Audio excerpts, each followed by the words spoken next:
Os irmãos, por favor, abram as suas Bíblias em Números. Números é o quarto livro da Bíblia. Temos feito essa viagem pelas Escrituras Sagradas. Já vimos algumas coisas muito importantes, como tudo na Bíblia é importante, mas já vimos coisas importantes aí no livro de Gênesis, no livro de Êxodo, no livro de Levíticos, no livro de Deuteronômio. Deuteronômio não, no livro de Números. Deuteronômio a gente vai ver domingo que vem. Deuteronômio é o quinto livro da Bíblia. Mas vamos continuar falando um pouquinho sobre o livro de Números. Não é um livro, não é uma porção das Escrituras. Às vezes a gente fala livro, as pessoas acabam não entendendo. Pastor, mas livro, a Bíblia não é um livro? É um livro. Na realidade, não é um livro. É um livro ou não é um livro? A Bíblia é uma biblioteca. A Bíblia é uma biblioteca composta por livros, onde Gênesis é o primeiro livro, Êxodo é o segundo livro, Levítico é o terceiro livro, Números é um quarto livro, Deuteronômio é um quinto, e assim por diante, até o 66º. A Bíblia é composta por 66 livros, portanto, é uma biblioteca, tá bom? E nós temos aí estudado esses livros, não de maneira profunda, porque nós precisaríamos de muito tempo. Veja só, estudar o livro de Gênesis em um domingo, demos uma visão geral. O livro de Êxodo em um domingo, demos uma visão geral. Livro de Levítico, nós fizemos isso em 2 domingos, e também o livro de Números em 2 domingos. Por quê? Porque são livros não muito lidos, são porções não muito exploradas. Por quê? Porque tem muito de contemporaneidade lá. Então parece que são textos assim difíceis da gente ler, chatos da gente ler. Bem verdade, é bem verdade, porque são composições de legislação, são legislações para aquele tempo. Mas o que nós temos reforçado é que por trás dessas legislações contemporâneas lá, existem princípios bíblicos, existem apontar para o Novo Testamento, para a minha vida, para a sua vida, e é isso que nós estamos explorando. E como o livro de Levíticos e o livro de Números não são livros muito abordados, são livros mais chatos de ler, bem verdade, mas se nós formos ler esses livros de uma outra perspectiva, o que está por trás dele, nós vamos perceber que tem muita coisa não interessante, porque a Bíblia não se propõe a mostrar coisas interessantes para nós, mas coisas importantes para nós, porque são revelação de Deus. Mas eu quero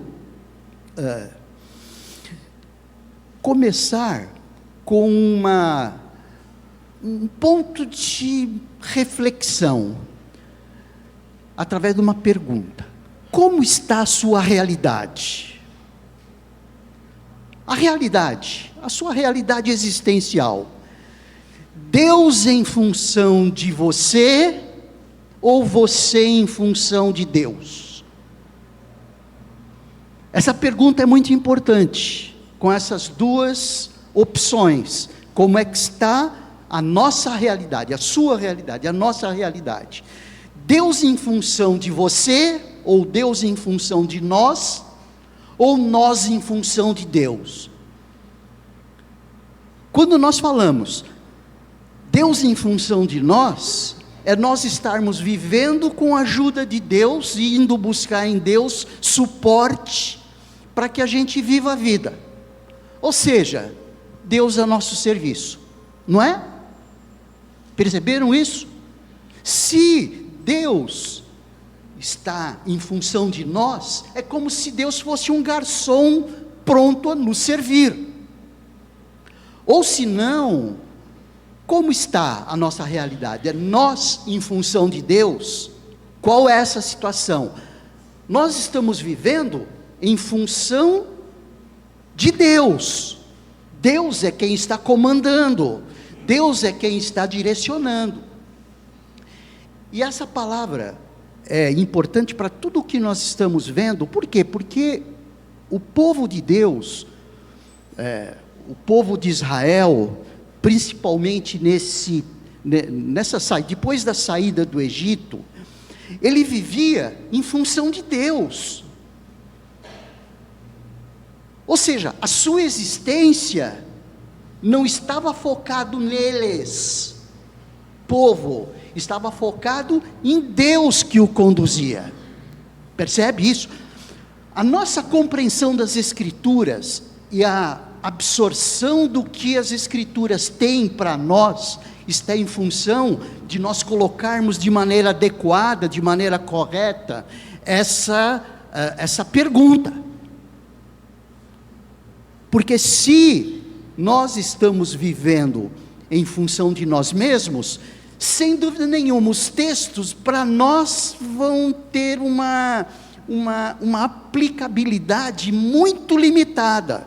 Agora, se nós queremos que nós estejamos vivendo em função de Deus, aí sim a gente vai conseguir trabalhar melhor essa harmonia entre o que Deus quer fazer da nossa vida. Percebe? Então, em termos de aplicação, isso é muito importante. Como está a nossa realidade? Deus vive em função de nós, Deus em função de nós, ou nós em função de Deus? Eu espero que nós possamos ressintonizarmos-nos aí. O que significa isso? Espera aí, como é que está a minha vida? Sabe, essa questão assim de parar e dar uma ressintonizada. Como é que está a minha vida? Eu estou vivendo em função de Deus, ou Deus está vivendo em função de mim mesmo? É importante isso. Buscai primeiro o reino dos céus e a sua justiça, e todas as outras coisas, as coisas necessárias, vos serão acrescentadas. Isso é neotestamentário. Muito bem. Eu quero ler como um texto que represente aquilo que nós vamos conversar hoje, porque nós vamos continuar conversando sobre Deus ensinando, através do livro de Números, a plena dependência e confiança nele. Ele está nos ensinando isso. Nós vamos continuar, tá? Mas esse texto é um texto que vai representar bem o foco das nossas atenções hoje. Números, capítulo 9. Números, capítulo 9. Depois dessa introdução importante aqui, nós vamos ler o texto. E eu não vou me preocupar muito em fazer uma retrospectiva do que nós vimos domingo passado. Se você entender se você não participou de domingo passado, eu gostaria de sugerir que você fizesse isso olhando a mensagem de domingo passado. Aí nós vamos ganhar tempo hoje e partir direto para o que eu quero conversar com você, que são alguns destaques vitais desse texto de Números para a nossa vida espiritual. Capítulo 9 de Números, do versículo 15 até o versículo 23. Olha só o que o texto está falando. No dia em que foi levantado o tabernáculo, ou seja, no dia em que Moisés terminou de construir o tabernáculo, a saber, a tenda do testemunho, no dia em que foi levantado o tabernáculo, no dia em que foi levantado o tabernáculo, a nuvem cobriu o tabernáculo, a saber, a tenda do testemunho. E à tarde estava sobre o tabernáculo uma aparência de fogo, até a manhã seguinte.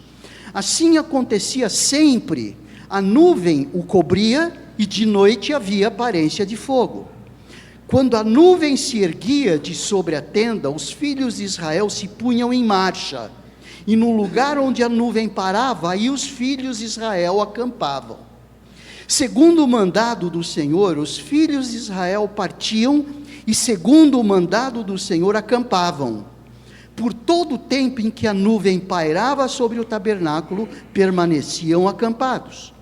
Quando a nuvem se detinha muitos dias sobre o tabernáculo, os filhos de Israel cumpriam a ordem do Senhor e não partiam.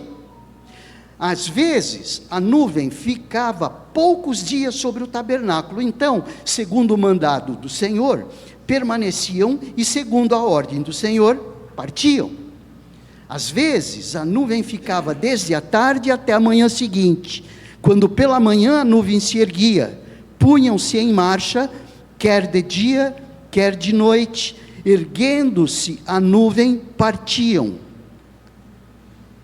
Se a nuvem se detinha sobre o tabernáculo por 2 dias, ou 1 mês, ou por mais tempo, enquanto pairava sobre ele, os filhos de Israel permaneciam acampados e não se punham em marcha, mas quando a nuvem se erguia, eles partiam.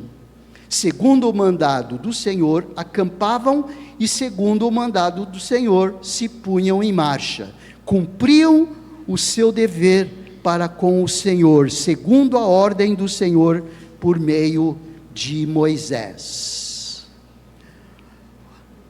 Quando Moisés, isso é mostrado no final do livro de Êxodo, quando Moisés, tendo o desenho na mão, como se fosse isso, porque Deus mostrou para Moisés como deveria ser esse tabernáculo, e ordenou que os filhos de Israel construíssem conforme Deus havia mostrado para Moisés. Quando ele terminou de construir, uma nuvem se aproximou do tabernáculo. É esta nuvem. Isso quando ele terminou, lá em Êxodo 40 mostra isso. O que significava a presença de Deus junto com o seu povo? Por esse texto que nós lemos, eu acho que você já pôde perceber o porquê da pergunta inicial, de como está a nossa realidade, se Deus em função de nós ou nós em função de Deus.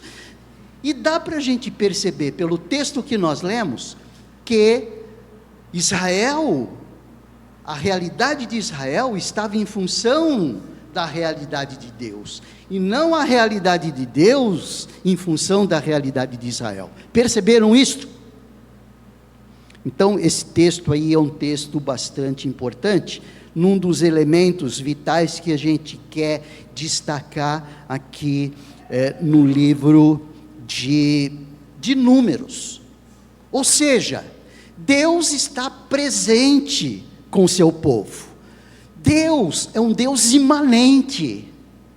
Imanente, nós já vimos. O que é um Deus imanente? É o inverso de transcendente. Deus transcendente é um Deus completamente acima de nós, longe de nós no sentido de qualificações. E Deus imanente é um Deus no nosso meio. É um Deus que, por estar no nosso meio, por se relacionar conosco, é um Deus pessoal. Então, é isso que o texto de Números vem mostrando, o texto de Levítico vem mostrando, de maneira muito clara, que nós temos, que o povo tinha um Deus pessoal, era um povo que tinha um Deus no meio do seu acampamento. E a ordem era assim: o tabernáculo, a tenda do testemunho ficava no meio, e em volta, a norte, assim, norte, né? Porque lá é norte, né? Getúlio não está aí. Lá é norte. Norte, um grupo de 3 tribos. Sul, 3 tribos. Leste, 3 tribos.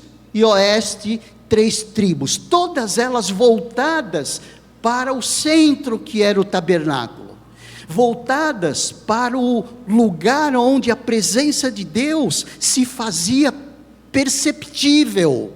Então, Deus foi tão cuidadoso que fez o povo ver que Deus estava presente no meio dele. Deus estava presente no meio dele, e todo o povo voltado para o centro. Olha só, como é muito diferente do que a gente muitas vezes vive nos tempos de hoje. O ser humano não vive em função de Deus, não vive voltado para Deus. E isso é que Deus quis mostrar para Israel, que eles deveriam viver isto. Por quê? Porque isso deveria ser ensinado para toda a humanidade. A função de Israel era, através da revelação, era mostrar para toda a humanidade como deveria ser o relacionamento do ser humano com Deus. E por extensão, nós podemos dizer que a função da igreja é mostrar para o ser humano que Jesus é o centro, que Deus é o centro, e especificamente Cristo Jesus.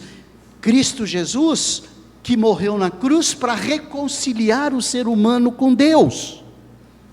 Olha só, é o ponto de contato entre o Antigo Testamento e o Novo Testamento.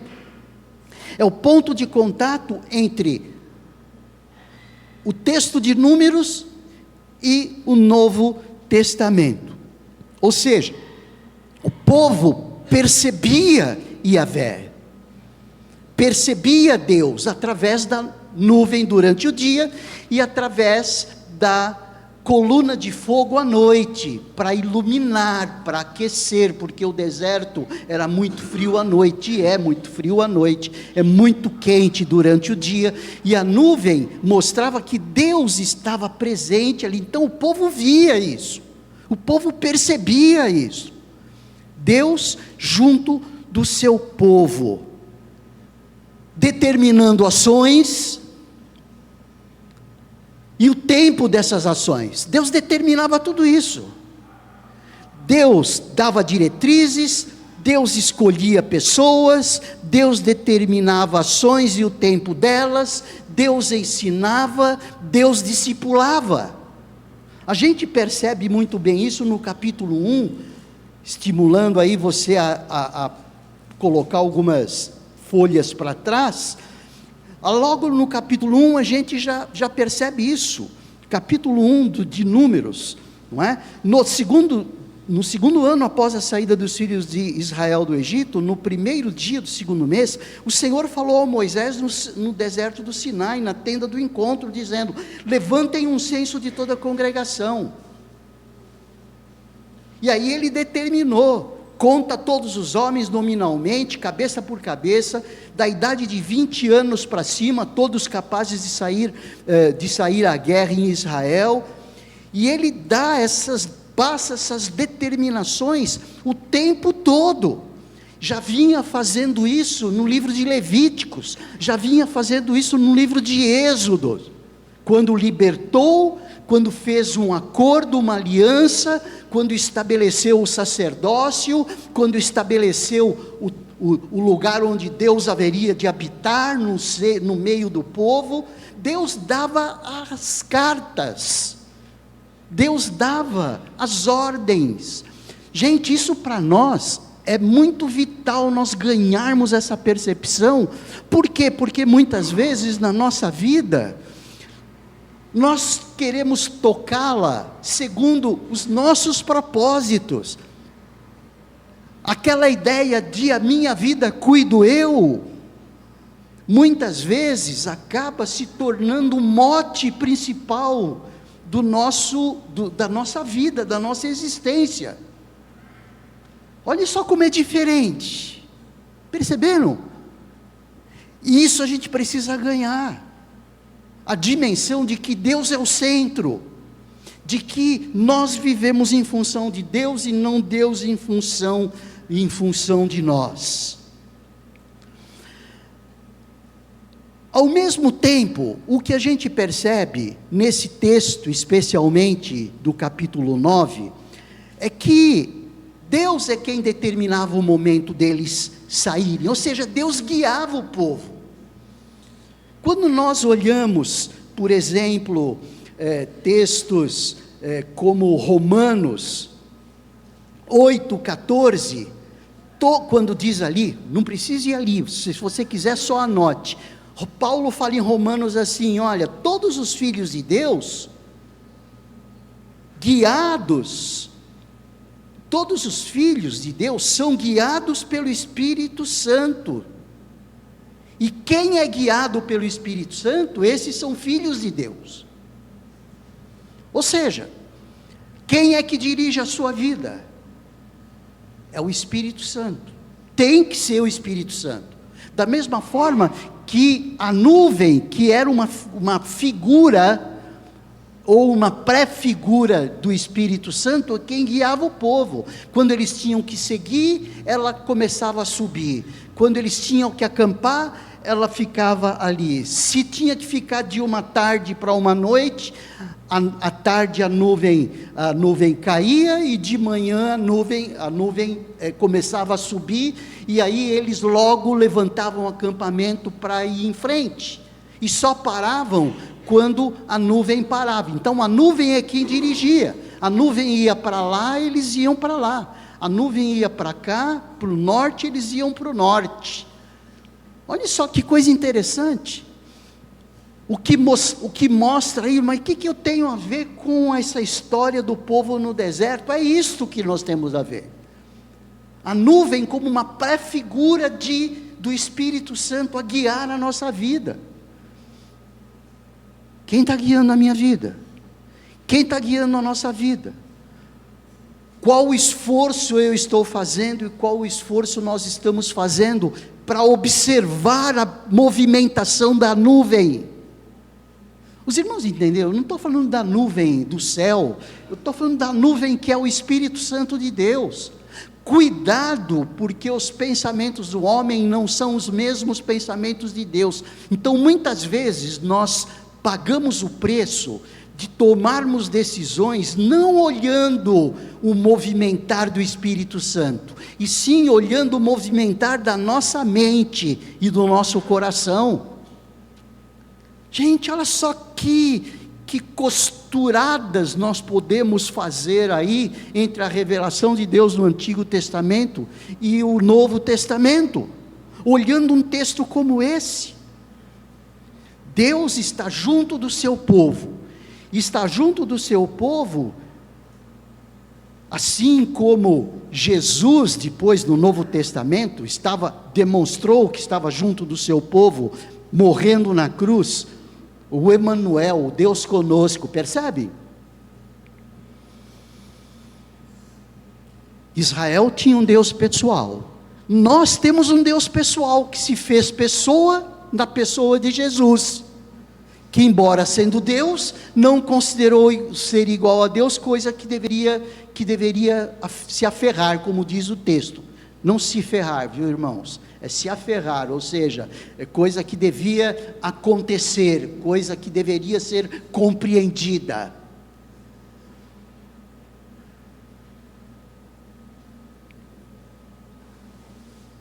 A figura do Espírito Santo, provendo, além de proteção, direção. A figura de direção do Espírito Santo na vida do seu povo é fantástico. Se a gente enxerga isso no livro de Números como uma revelação de Deus para a nossa vida, nós vamos tomar mais cuidado para ver qual é a posição da nuvem hoje. Os irmãos estão entendendo o que eu quero dizer com posição da nuvem hoje? Atentos. Senhor, será que essa ação que eu preciso tomar, não é uma ação motivada pelo meu coração, pelos desejos intensos do meu coração?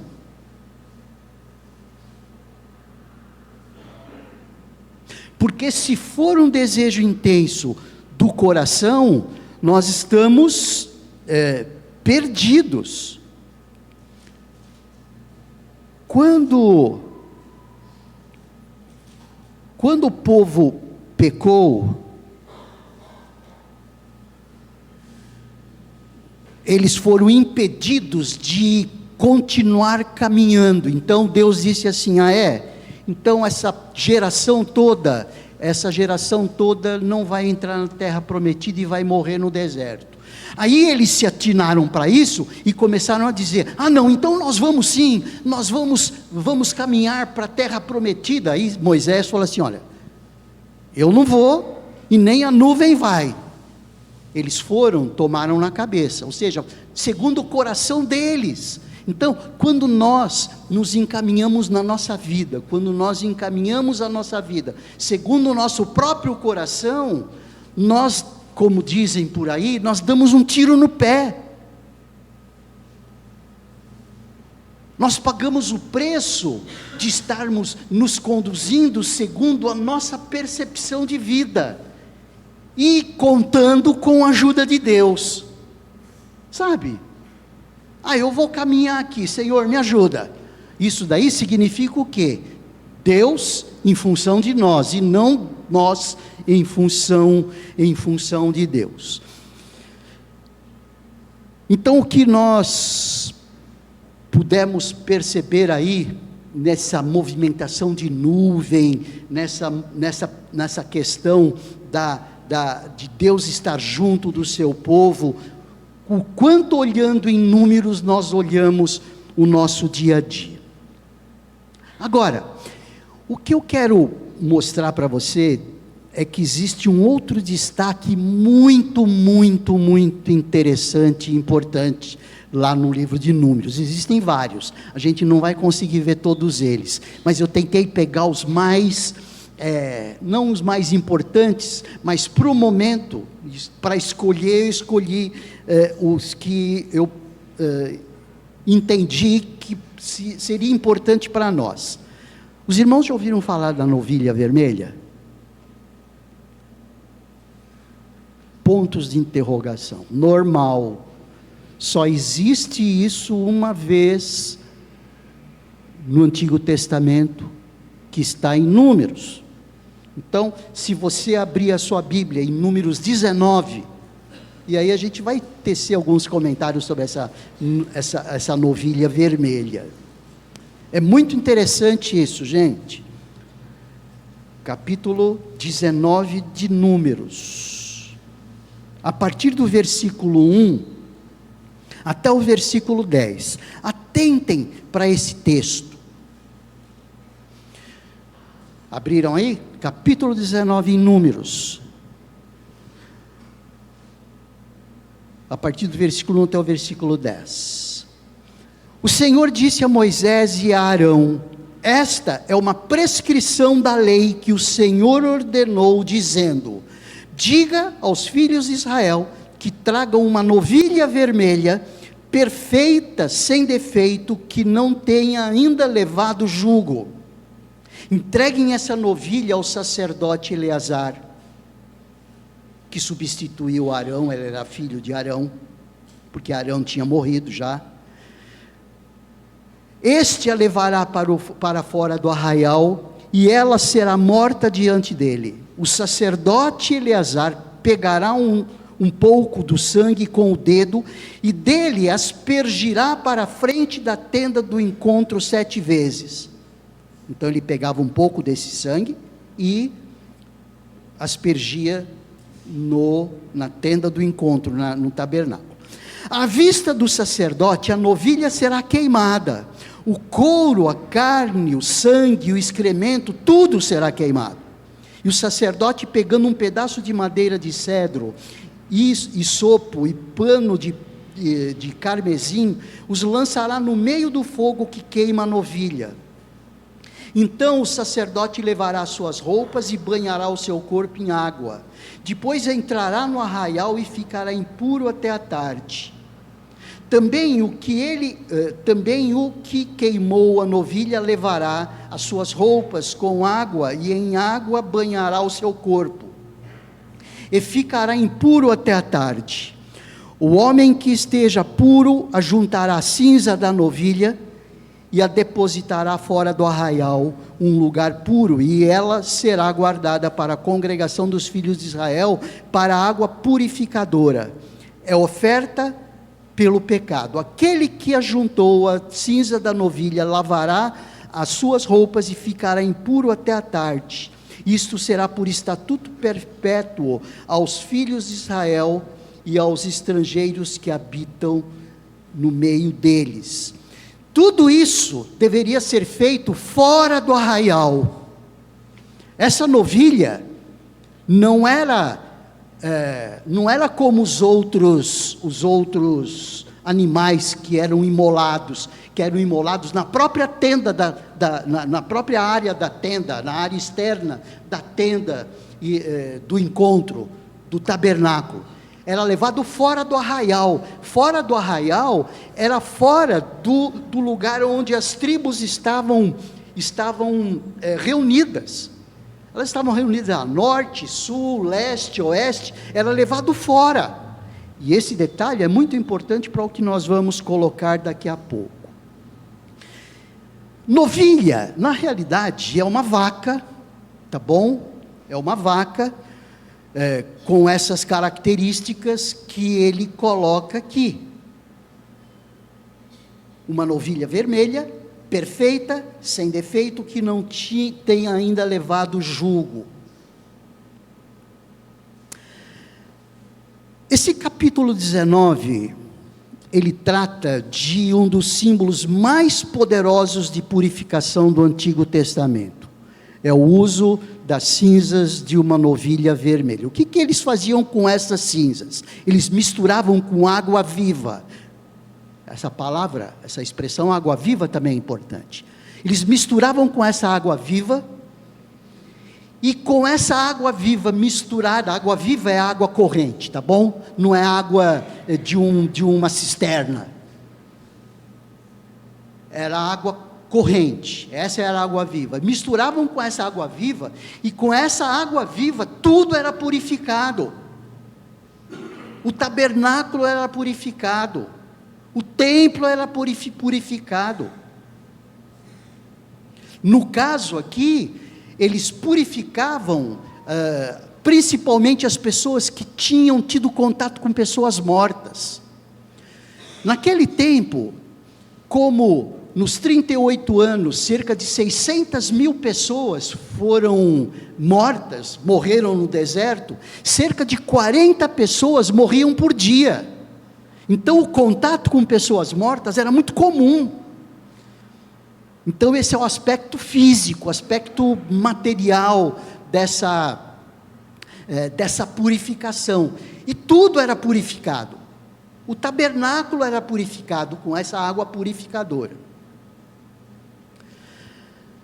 Essa novilha vermelha, que na realidade, essa palavra vermelha, não é esse vermelho, quem é que está com vermelho forte aqui?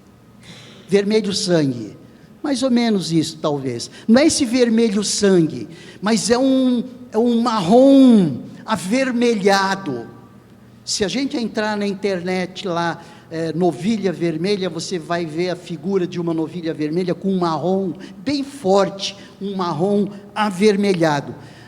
A novilha vermelha, segundo Números 19, e segundo os judeus, é prenúncio da construção do terceiro templo. O primeiro templo era o templo de Salomão, o segundo templo é o templo de Herodes, que foi destruído em 70 depois de Cristo, por Tito Romano, e depois disso, não tem mais templo, não tem mais templo. Então os judeus esperam a construção do terceiro templo, que vai ser feito, ou que deve ser projetado, que aliás já está projetado, mas deve ser construído em cima do que é hoje o símbolo do islamismo, é o Domo da Rocha, aquela construção em bóboda, bem grande, com cor de ouro, que tem no lugar do templo. Está sendo construído no lugar do templo. Foi construído o Domo da Rocha foi construído no lugar do templo de Salomão, no lugar do templo de Herodes, e que deve ser construído o terceiro templo. Agora eles dizem, olha só, isso daí é importante porque do ponto de vista do judaísmo, é um prenúncio da construção do terceiro templo, que segundo eles, a novilha vermelha, que é a 10ª, segundo eles é a 10ª novilha vermelha, que vai ser imolada, porque até agora foram imoladas 9 novilhas, segundo o judaísmo. Deixa eu dar uma palavra aqui bem importante, aí você vai dizer, poxa, mas como assim 9? Todos esses 3.000 anos, 9 novilhas, é que, como o que tornava purificadora, seria a cinza da novilha misturada com a água, então um pouquinho de água, dava para fazer a purificação de todo o templo, de todas as coisas, então não precisava muita novilha vermelha ser imolada. Por isso é que até hoje foram imoladas 9 novilhas, e os judeus creem que essa 10ª novilha será imolada pelo Messias deles, pelo Messias esperado. Então, essa novilha vermelha, da perspectiva do judaísmo, é prenúncio do terceiro templo, e o terceiro templo está projetado já, e deverá, que não sabem quando, deverá ser construído no lugar do Domo da Rocha. Agora, para ser construído alguma coisa ali, que é o símbolo do islamismo, não é nada fácil, então tem muita questão político-religiosa nessa questão, tudo em torno da novilha vermelha. O terceiro templo, gente, por que a gente está batendo muito no terceiro templo? É uma profecia de Ezequiel, que está no capítulo 40, no capítulo 48.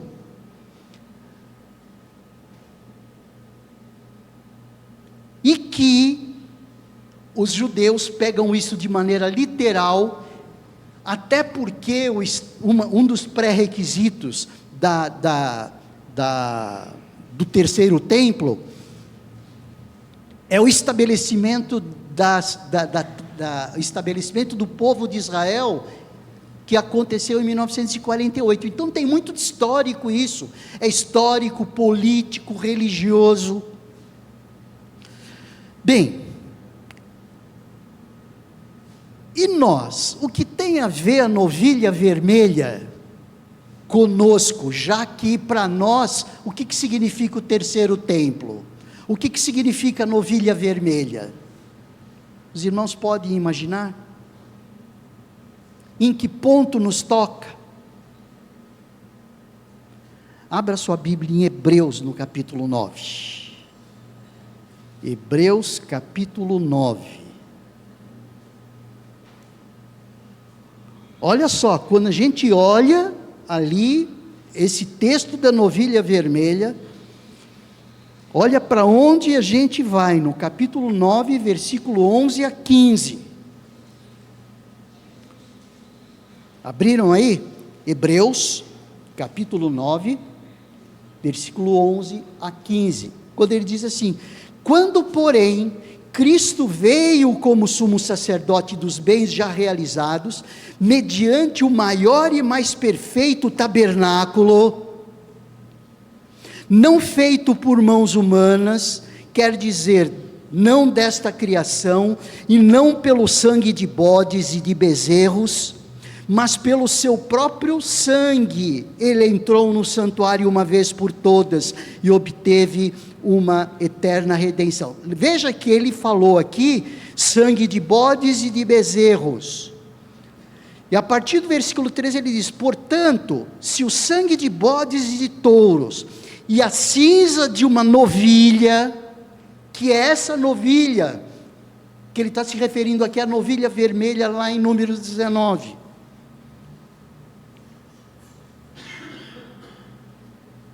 aspergidos sobre os contaminados, os santificam, quanto à purificação da carne, muito mais o sangue de Cristo, que pelo Espírito eterno a si mesmo ofereceu sem mácula a Deus, purificará a nossa consciência de obras mortas, para servirmos ao Deus vivo.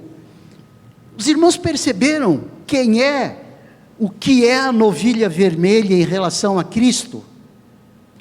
É a pré-figura de Cristo Jesus. Jesus é essa novilha vermelha que purifica, que foi imolado uma só vez. Jesus, que morreu na cruz, e o seu sangue nos aproximou. Lá era a novilha que santificava, era a novilha que purificava, eram os animais, era o cordeiro sem defeito, que era imolado, cujo sangue perdoava pecados. E Jesus é o Cordeiro de Deus que tira o pecado do mundo. Então, quando nós olhamos um texto como esse, da novilha vermelha, cujos os judeus ainda esperam chegar o Messias para imolar a novilha vermelha, que aliás já tem 5 novilhas vermelhas em Israel, que importaram do Texas, nos Estados Unidos.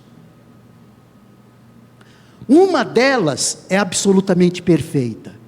Perfeita significa assim, é um vermelho, é um marrom avermelhado, sem nenhum pelo branco, sem nenhum pelo de outra cor, que não foi marcada nas suas orelhas.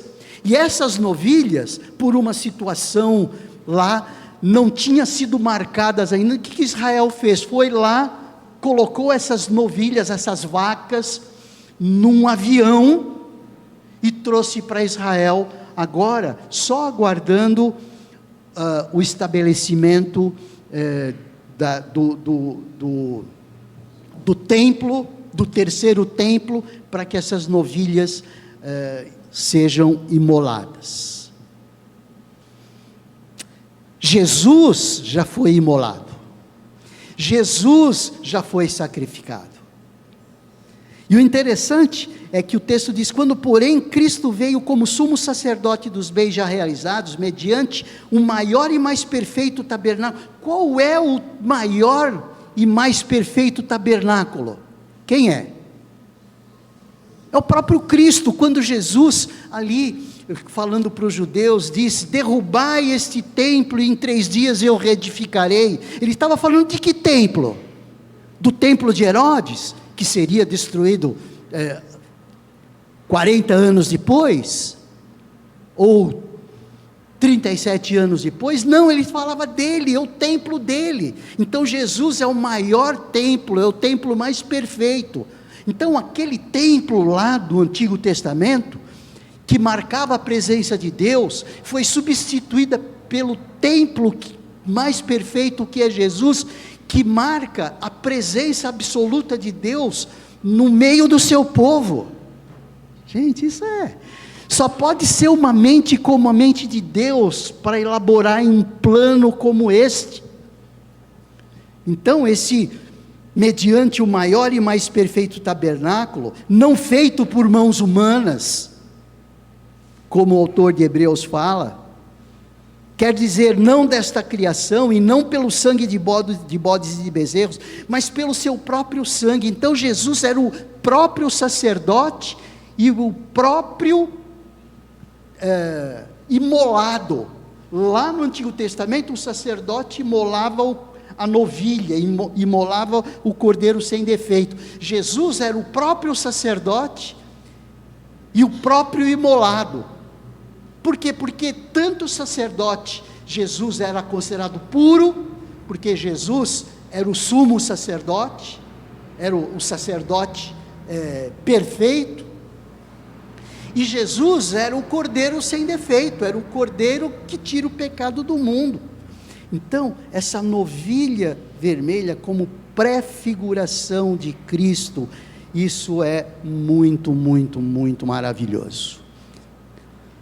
Números, quantas vezes a gente lê números com essa perspectiva? Quantas vezes a gente lê números olhando o que está por trás dele, o que está por trás da história, o que está por trás da legislação levítica? o que está por trás das prescrições que Deus exigiu, para quê? Como elemento de revelação progressiva. Deus foi se revelando progressivamente através dessas figuras.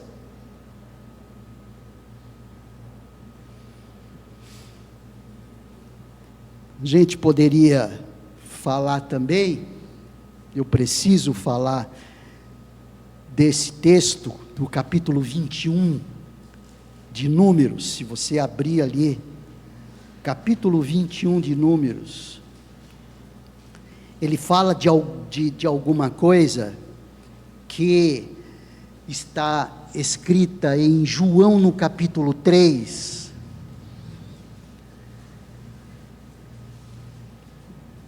abriram aí? Números capítulo 21, de versículo 4 a 9, olha só o que aconteceu. Isso já foi na outra geração, tá bom? Na geração que ia entrar na terra prometida mesmo, que continuavam sendo ruinzinhos na fé.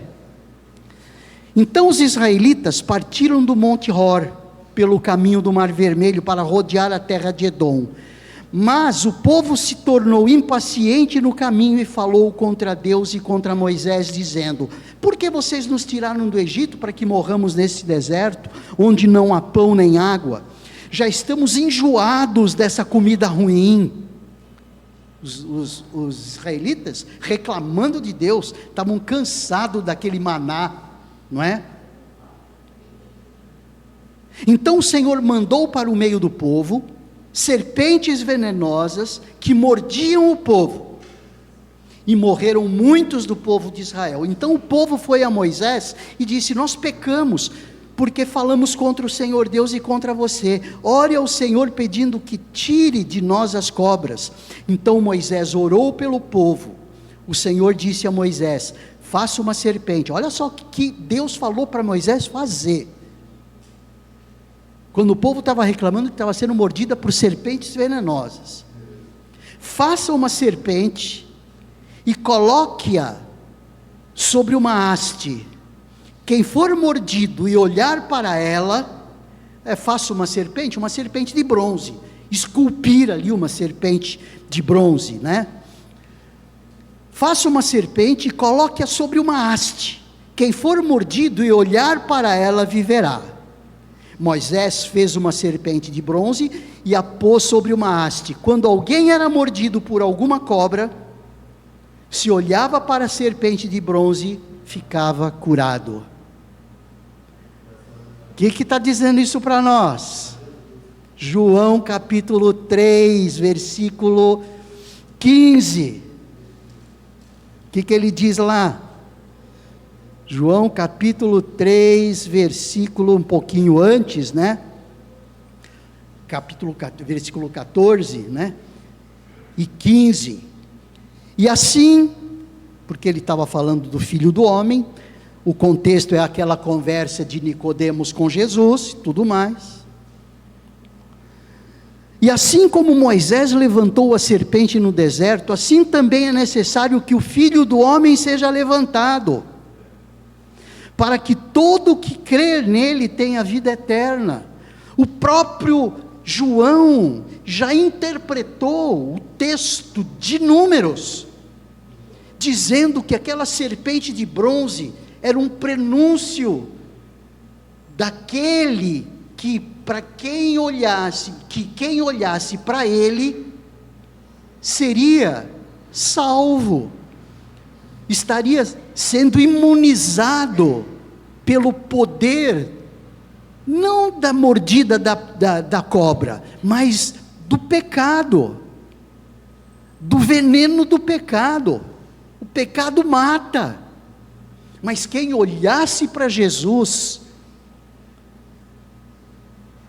seria salvo. E assim como Moisés levantou a serpente no deserto, assim também é necessário que o Filho do Homem seja levantado, para que todo o que nele crê tenha a vida eterna. Gente, Números contextualizado para Cristo e contextualizado para nós.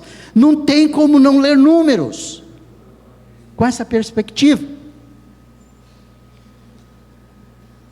Minha sugestão: leia o livro de Números. Tem outras coisas, tem que nós não vamos falar hoje, mas tem a vara de Arão que floresceu. De um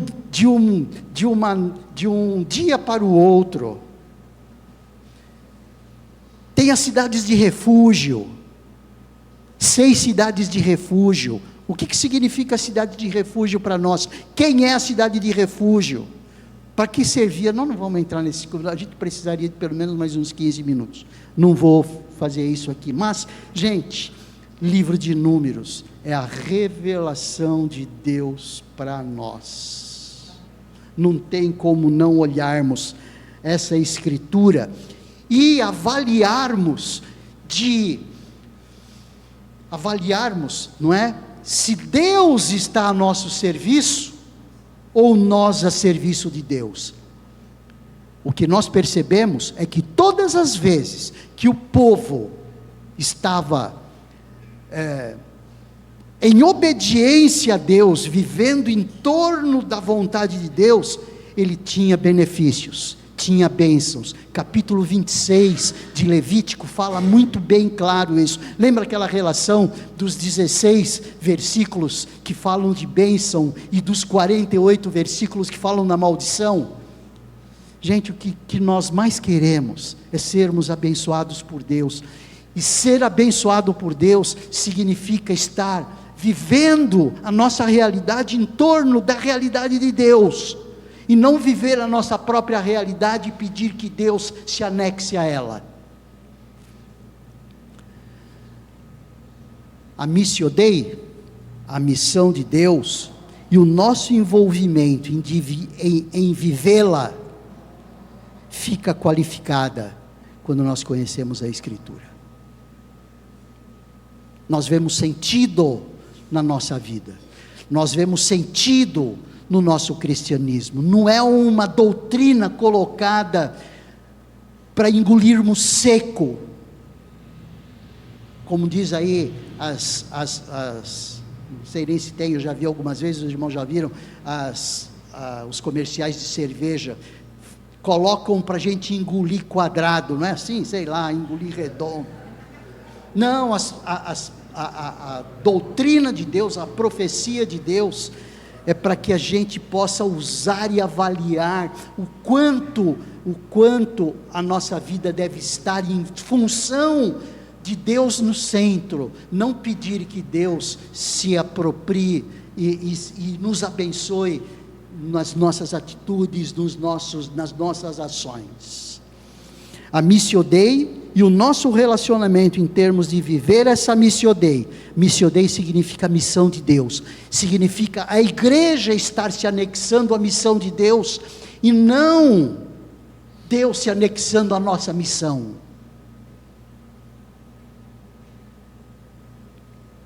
Está na proporção do quanto nós conhecemos as Escrituras, e elas estão disponíveis para nós.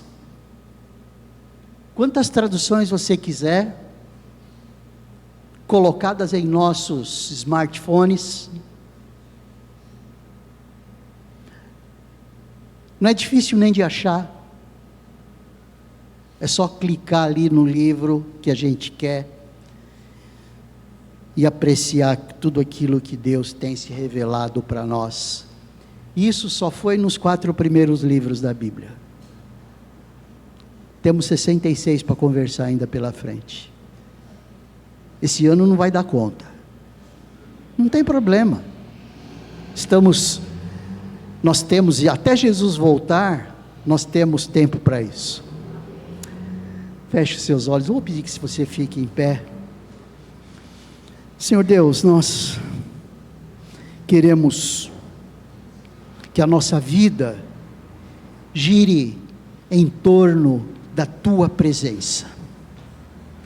O Senhor presente, o Senhor dando as cartas, o Senhor dando as ordens, o Senhor fazendo imposições porque o Senhor é soberano. Nós nos submetemos às tuas imposições, porque o Senhor é Deus, o Senhor já demonstrou o quanto nos ama. Nós não temos problema algum em nos submeter às tuas imposições. Mas nos ajude, ó Deus, por favor, porque nós somos cheios de autossuficiência. Nós queremos reagir às tuas imposições muitas vezes, escolhendo as que nós mesmos fazemos para nós, no sentido de querendo tocar a nossa vida como nós queremos. Ajuda-nos, ó Deus, a olhar esse relacionamento com o Senhor de maneira muito mais subserviente, muito mais obediente,